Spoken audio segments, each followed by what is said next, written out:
हर Sunday की तरह आपके साथ जुड़ चुका हूँ।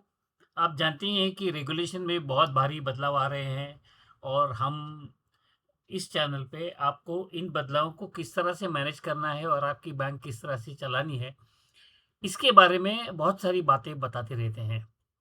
तो चैनल से जुड़े जुड़े रहिएगा। आपने चैनल को सब्सक्राइब किया है इसलिए आपको ये नोटिफ़िकेशन भी आया होगा। आज हम एक बहुत ही इम्पोर्टेंट चीज़ पे बात करने वाले हैं, लेकिन बात मैं नहीं करूँगा। हमने हमने आज रिज़र्व बैंक के रिटायर्ड एग्ज़ीक्यूटिव है, श्री अविनाश जी जोशी, आप में से बहुत से लोग उनको जानते होंगे।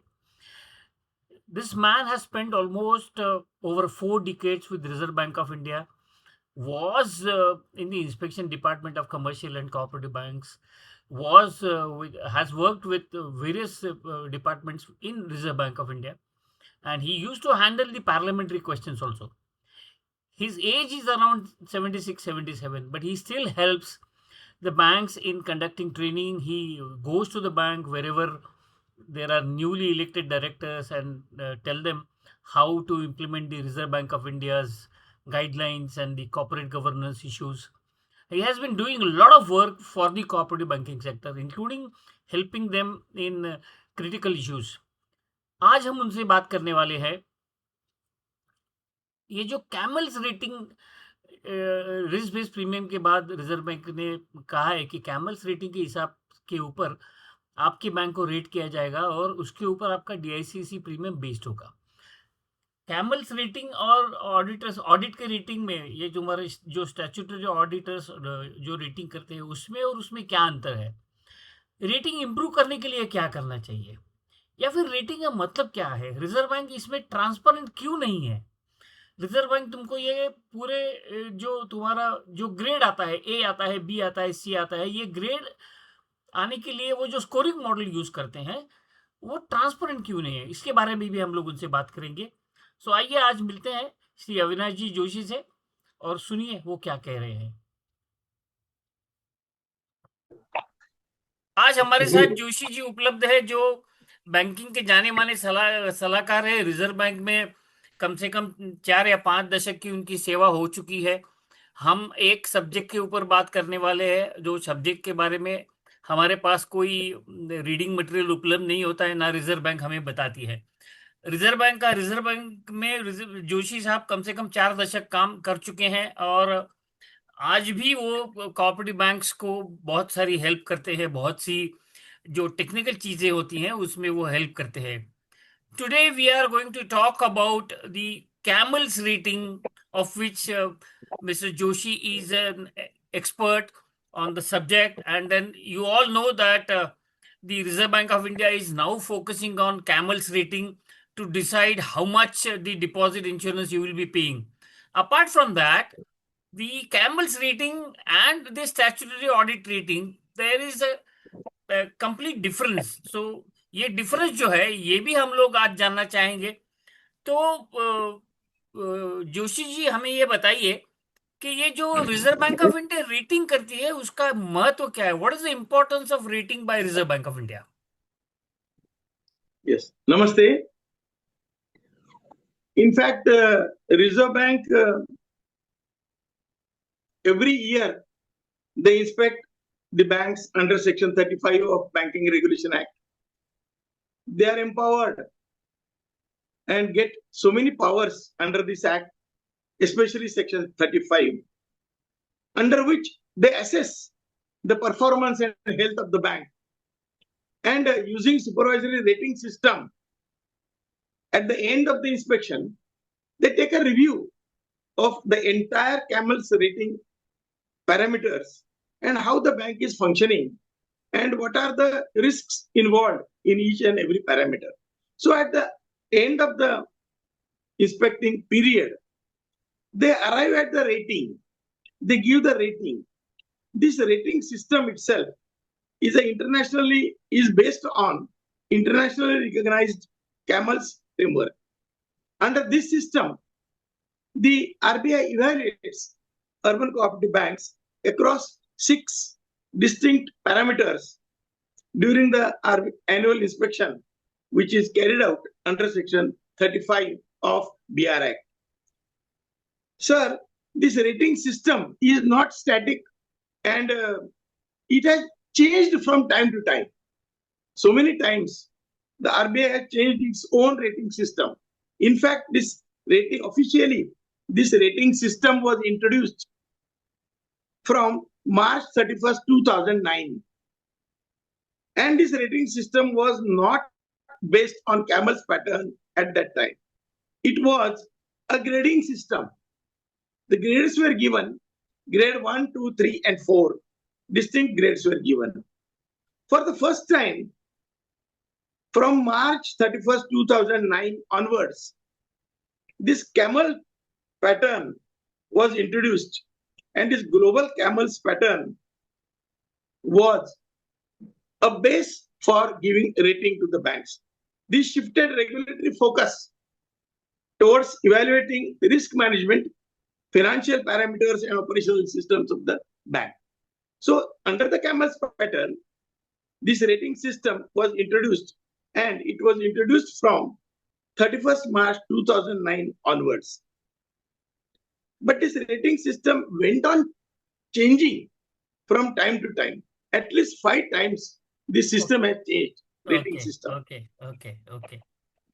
So from 2012, the circular is 31st December 2012, which has completely changed the rating system of the bank. Prior to that, it was simply a grading system. And after that, this assessment and performance as well as health of the bank was assessed during the inspection, and supervisory rating was started intimated to the regulated entities, including these cooperative banks. So, in short, this rating system is based on Camels pattern. It went on changing from time to time. First of all, this rating model was grade-wise 1, 2, 3, 4. Then again, this rating model was changed to 10-point scale. That is A plus, A minus, B plus, B minus, C plus, C minus, and D. This went on for a few years. But RBI again changed its pattern, and it came to 4-point scale, that is A, B, C, and D.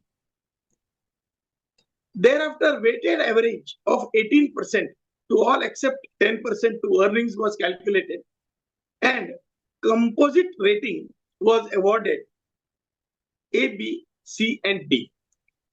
Thereafter also, the system went on changing, and it came to 5 grades instead of 4. A, B plus, B, C, and D. Okay. A was the best, D was the worst. Okay. This existing rating system, if you ask me, whatever we are seeing today has started and came into existence from 31st March 2012 position. Okay. The inspections carried out by the RBI with reference to its reference date 31st March 2022. This present rating system was put into place, and this present rating system is A, B, C, D, and E. Okay. Surprisingly, sir, yes, sir. So, sir एक सवाल इसमें ऐसा मुझे पूछना था, ये आप जो कैमल्स पैटर्न के बारे में बता रहे हैं, इसमें ये रिस्क बेस्ड मॉडल भी आ गया है इसमें, वो कैसा है? I mean what you can talk about the risk based model in this CAMELS rating? Yes. If you see the RAR, that is our inspection report, risk assessment report, which is now renamed as RAR. This RAR name itself will tell you every parameter. RBI will see what are your risks, whether they are high, medium, low, whether they are stagnant, they are increasing or decreasing. So all the parameters, right from capital adequacy to systems and controls, all the 6 parameters, they will assess bank and bank's performance from the angle of risks involved in each of these categories. We will I will tell you afterwards what are the components of these risks. The what sir are मैं the उसी उसी areas? उसी सवाल की तरफ आ रहा था, आप जब बात कर रहे थे तो, कि इसमें ये रेटिंग में सब्जेक्टिव कंपोनेंट्स क्या है और ऑब्जेक्टिव कंपोनेंट्स क्या है, इसके बारे में हमें जरा बताइएगा। Yes, please. This rating, as I told you, these 6 components of Camels are, as you know, capital adequacy, asset quality, management, earnings, liquidity, and newly introduced by us in India, systems and controls. So systems, capital adequacy, asset quality, earnings, and liquidity, C, A, E, and L, are objective components okay assessed through objective factors, indicators. Okay Management and systems and controls. These are subjective components assessed subjectively by RBI. Okay In each and every component, there is a separate, there is what they are going to see or what they see is a different thing, which I will explain you shortly. This in each and every especially capital adequacy. Now banks are graded by RBI into 4, tier 1, 2, 3, and 4, that is 100 crores and below, 100 to 1,000, 1,000 to 5,000, 5,000 to 10,000, and 10,000 and above. So their system of supervision and regulation and control differs from tier to tier. For tier 1, especially I am telling about CRAR, capital adequacy. Capital adequacy for tier 1, it is at least minimum 9%. For all the other tiers, 2, 3, and 4, it is 12%. So, under capital adequacy, RBI will see what is the capital strength, what is tier 1 capital, what is tier 2 capital, and ability to absorb losses. Capital is the shock absorber for banks. So, increase and decrease in the capital or paid up capital being net worth, as you know, reserves, free reserves, and paid up capital are the strength of the bank. That is called net worth of the bank. So components of tier 1 and tier 2, especially revaluation reserves, provisioning, and computing risk-weighted assets also, it's all involved in capital adequacy. So what is the nature of capital? What is the strength of the capital? How much volume? And what is the risk-taking capacity of the capital? So capital adequacy is the first area where this risk is assessed. Second is asset quality, which is most important area where banks fail generally. Level of credit risk assessment or credit risk management is thoroughly seen by RBI. Actually, RBI has told banks system should give them their non-performing assets on daily basis. But many a times there is a evergreening and there is a divergence also in provisioning. So RBI is giving focus on especially net NPAs. Gross NPAs, it's okay. But net NPAs is just gross minus provision. That is PCR. Your PCR, provision coverage ratio, whether it is sufficient to cover your NPAs.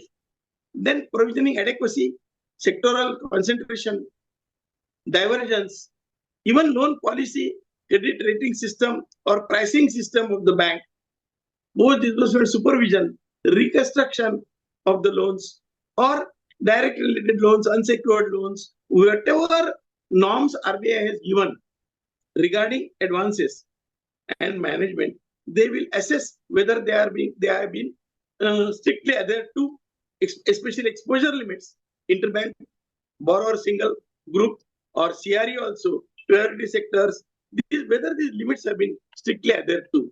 So whether evergreening has been done, whether they have been shown properly in PS. So that is the main focus for risks given to this. Third is management, which is most important nowadays. RBI is giving very much importance to good governance. Governance should be very good in the banks, then only, because banks are run by the policies. These elected members are framing.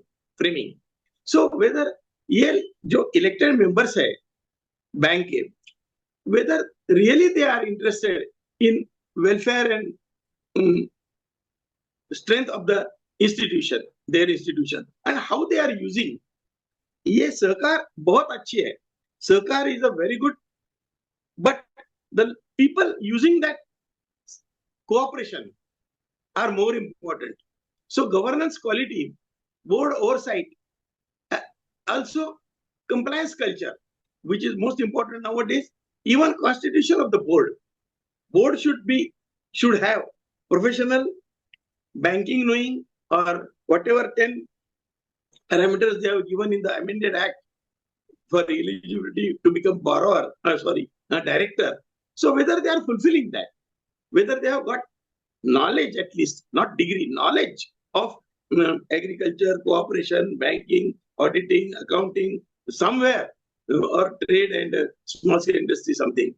Even the committees and their functioning, board, they should not simply attend the meetings, but they should deliberate, they should discuss the matters, they should give good direction to the bank. So that is the main importance of management.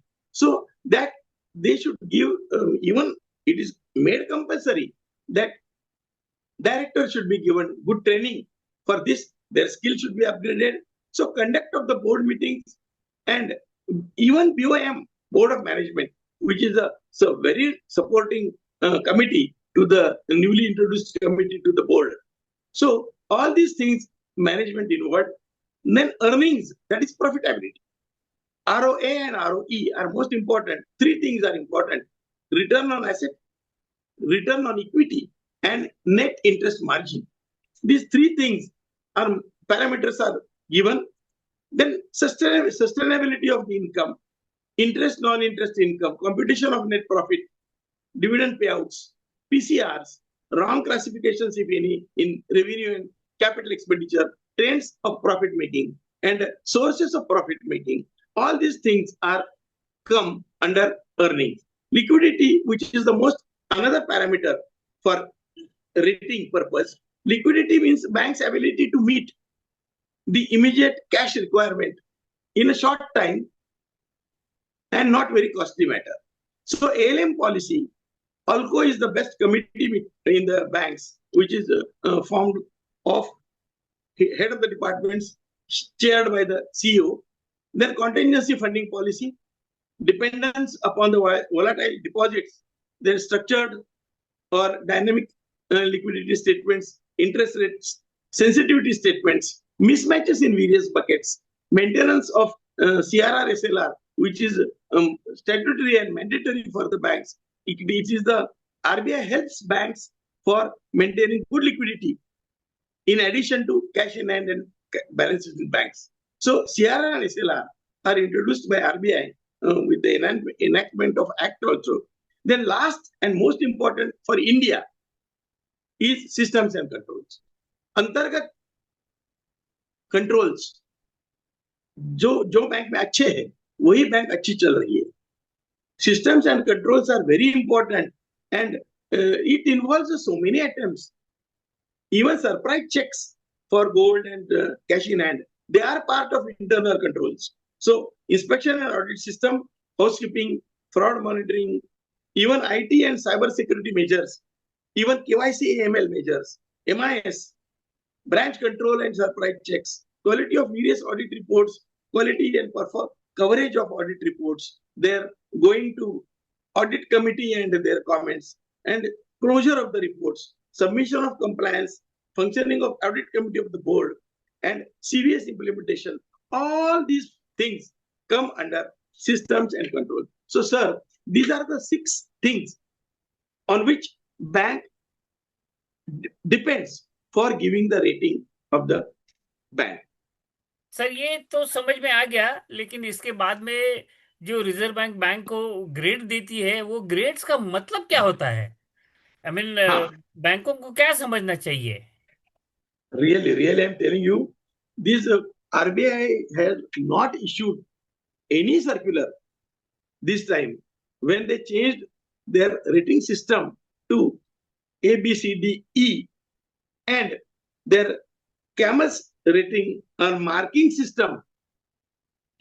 This individual risk drivers under objective and subjective components are score based on supervisory assessment by the SSM, that is supervisory, senior supervisory managers allotted to each and every bank. जी. These risk driver scores are aggregated for arriving at score for each component of the Camels on a scale of 1 to 5 marks. 1 being the best, 5 being the worst. So this aggregate Camels score, even aggregating this Camels marking, average aggregation of score is done and risk weights are given. Simple risk weights are remaining the same. All the parameters are having 18 risk weight except earning, which is having 10. Okay. So this average score in Camels component is arrived at in the scale of 1 to 5. And they are given, as I told you, 1 will be the best, 5 will be the worst. Further, this supervisory rating of UCB is assigned based on aggregate Camels score. Okay. The meaning of this meaning, sir, only the meaning of the A, B, C, D, E is because 5 grades are given, rating is given in 5 grades, which is conveyed to the bank. A means good, B denotes satisfactory, C is needs improvement, D is poor, and E is very, very poor. So, at the time of inspection completion, at the time of exit meeting from the bank, this SSM will definitely tell the bank about the risks involved and the violations, as also all the observations in short. And the supervisory meeting with the bank management is conducted after even issuing this RAR, that is the risk assessment report. After this, the SSM will finalize the report and give it to bank along with the rating system. Along with the rating, he will give the report to the bank. Then thereafter, this compliance part is there, which is also seen afterwards. Sir ये rating जो Reserve bank करती है, जो आपने बिल्कुल detail में बताया, जो कहीं लिखा नहीं गया है, तो लेकिन ये कैलकुलेशन जो होता है, ये रिजर्व बैंक ट्रांसपेरेंटली बताती क्यों नहीं है बैंकों को? हाँ, हाँ. This confidence, this question is asked and in the mind of each and every banker in cooperation. RBI strictly tells the bank that this rating, whatever we are giving, is between top management and officers, directors, and the RBI. This should not be, this is limited information for top management, board, and RCS. Should not be disclosed to the members even, public, or any other authority without written RBI permission. It is a secret not to be quoted even for raising deposits, for loans, or any other communication of the bank. Even afterwards, they are definitely advising the banks in the letter itself that divergence without prior permission of RBI and leakage in the rating system is a violation and it will attract monetary penalty. Okay. So RBI is not making the rating public. I think it is my opinion that it is not based on scientific process.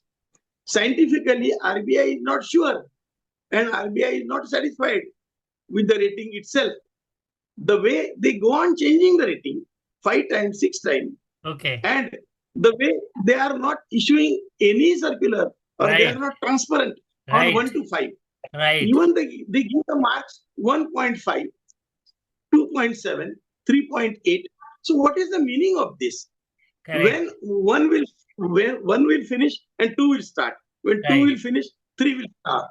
So this type of information, still they are not transparent. They are not giving. We have to simply read 3.7, 2.5, and aggregation of this total and averaging, which will give A, B, C, D, E. So this A, B, C, D when A finishes and B starts, when B stops, E starts, nobody knows till now.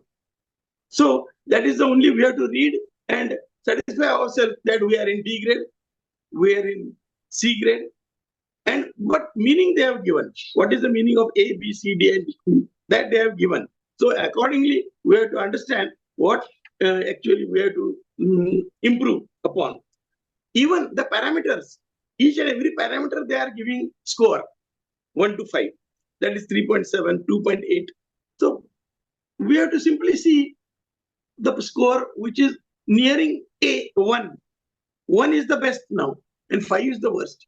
So nearing 1, we are the best. Going towards 5, we are It's the a worst. reverse way of doing things. Reverse way of scoring. Like RBI, even designations in RBI, sir. A grade officer is the lowest grade officer in RBI.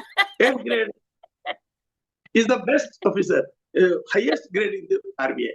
So accordingly, rating also, 1 being the best, 5 being the worst. So that we cannot, we have to follow the regulator. We should respect the regulator. That is 100% true. In fact, I so that wanted you, I wanted you on the channel precisely for this. With 4 or 5 decades of experience, this is something which we cooperative yes, bankers will never come to know. Sir और एक important चीज मुझे आपसे पूछना है, हमारे bank जो है ना वो स्टैट्यूटरी ऑडिटर ने ए रेटिंग दे दिया कि उसका बहुत हो हल्ला मचाते हैं, आरबीआई का रेटिंग हम right, डिस्क्लोज नहीं कर सकते, तो इसमें डिफरेंस क्या है correct. फिर So this statutory audit statutory rating audit, and RBI rating, इसमें क्या फर्क है फिर? yes, stat, see, statutory audit is based on LFAR, long form audit report they are recording, and they have been given a system of A, B, C, and D. Their rating is A, B, C, and D. Marking is also fixed for them, 75 and above, 60, 75, 45, 60, below 45. And their grade is A, B, C, and D. What the difference is? In fact, the difference lies in the way we carry out the audit and inspection. RBI का बोलते हैं inspection है, statutory का बोलते हैं audit है. So audit generally is a accounting correctness or stability according true and fair picture of the bank, and it is a arithmetical accuracy is more given thrust by statutory auditor. But in RBI inspection, they are giving more thrust on system based. It is a system based, it is a risk based, and stability and survival of the bank is given more important. Nothing is happened detrimental to the interest of depositors. That is the principle of the RBI. So that focus, RBI inspection is system based or risk based, whereas focus on sustainability and good governance is given under RBI inspection, whereas statutory audit is mathematical accuracy, accounting procedures, entries passed, and whatever RBI is giving guidelines for them for accounting, they should adhere to. So RBI gives importance to risk management, asset quality review, and identifies hidden NPAs, evergreening, divergences, etc. Statutory audit rating serves members, shareholders, and regulators. But RBI rating only serves financial stability, depositor protection, and systemic risks only. So far, RBI under Urban Co-operative Banks, real benchmark is RBI rating and not RBI audit grading. Why I say that? Because RBI rating is more concerned with the risk you are carrying with you while doing the business, and that is more important for these banks, and it is always secret between management and the RBI. So that type Sir, I have a last question. हमारे पास अभी 4-5 minute है, उसके बारे में उसमें आपको एक कठिन सवाल का जवाब शॉर्ट में देना है. ये जो आरबीआई का रेटिंग है, इसको अगर हमें इम्प्रूव करना है एज अ बैंक, तो हमें क्या करना चाहिए? You got 4 to 5 minutes roughly to answer on this. Yes, very simple thing. Very simple thing. I always tell banks if you want to have a compliant bank, like whatever you say always, if you want to be a compliant bank, if you want to be a best bank, and you want to survive in these competitive things and strict control of RBI, five things are more important, most important, which board and governor should take care. Every elected board should take care of five parameters in addition to these six. One is this governance, good governance. Second is risk management. Third is compliance part. Fourth is technology upgradation. And fifth is human resource development and skill development among the employees themselves. Great. So employees are the in balance sheet on right side. The asset, आप जो asset नहीं देख रहे हो और जो asset है वो है employees. If they are becoming NPAs, turning into NPAs, there is no provision. Yeah. There is only loss to the bank. Yes. So banks should give more importance for training, job rotation, skill development of the employees, and they should be kept motivated. Then only banks will run fast. So far as the rating of RBI is concerned, all the time, whatever I told you about 6 parameters, Camels, in all these 6 parameters, whatever RBI main directions are there, master circulars are there, master directions are there, banks must adhere to, and the banks should be well run, FSWM, financially sound and well managed banks. So all these 6 parameters you have to take care of the risks involved, and if you avoid the risk, because risks will be there, it is a business. Without risk, you cannot have a profit. But banks, the risks are unavoidable in banking. Simply, what you have to do, you have to manage the risk, you have to mitigate the risk. So management of risk, mitigation of risk, and facing the risks, minimizing the risk. To minimize, to mitigate, and manage. These 3 things you should keep in mind for risks which are unavoidable in banking, and they will be more and more once you use more and more technology in banks. So keep the employees motivated, updated about language, skill development, as also whatever parameters. Camels is a internationally recognized parameter for the banks. So all the parameters, you should be strong enough. And whatever I told you, banks should take care of that. Okay. Joshi sir, I'm absolutely obliged for the kind of input that you have given. I mean, our bank will definitely benefit. There are other few subjects on which we will be talking to Joshi in the coming days, because he has been very busy even at this stage and has been helping the banks. हमने उनको बोला था कि ये camels के बारे में जरा हमें समझाओ, क्योंकि हमारा DICC का इंश्योरेंस भी इसी के ऊपर डिपेंड होने वाला है अगले साल से.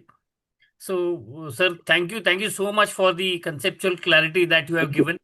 Thank you so much, and we definitely see that we will be seeing you on this channel once again in the near future, rather immediate future. Thank you so much. Thank you, sir. Thank you.